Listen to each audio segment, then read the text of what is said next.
चोवीस तासांच्या मिरवणुकीनंतर लालबागच्या राजाचं विसर्जन। पुढच्या वर्षी लवकर येण्याची साथ घालत राजाला निरोप।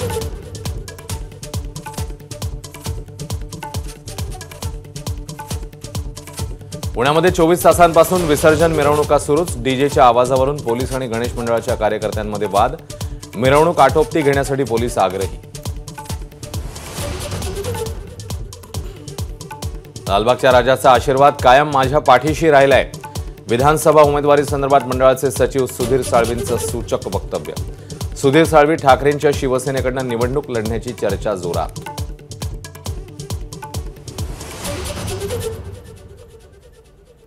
महाविकास आघाडीच्या जागा वाटपावर आज अंतिम चर्चा। दुपारी 1 वाजता बैठक। मुंबईसह राज्यातल्या इतर जागांवर आज खलबतं।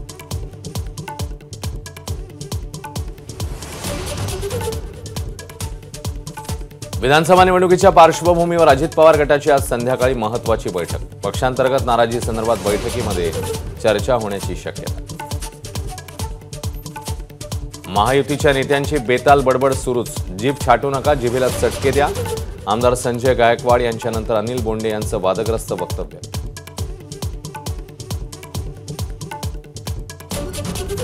विधानसभा अध्यक्षांच्या निर्णयाविरोधातल्या याचिकांवर आज सुनावणी। गेल्या आठवड्यात सरन्यायाधीश नसल्यामुळे लांबणीवर पडली होती सुनावणी।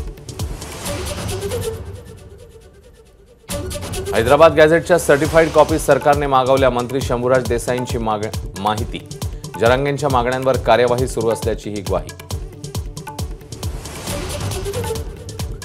नागपूरकरांना मिळाला नवा उड्डाणपूल। नागपूर अमरावती मार्गावरील वाहतूक कोंडीवर उतारा। वाडीजवळ 2.5 किलोमीटर लांबीचा उड्डाणपूल। 18 दिवसांनंतरही परभणीतले शेतकरी वंचितच। ना पीक विम्याचा ॲडव्हान्स ना सरकारी मदत। कृषी मंत्र्यांचं आश्वासन हवेतच विरलं। भारत बांगलादेश सामने खेळवू नका, हिंदू जनजागृती समितीची बीसीसीआयकडे मागणी। एबीपी माझा, उघडा डोळे बघा नीट।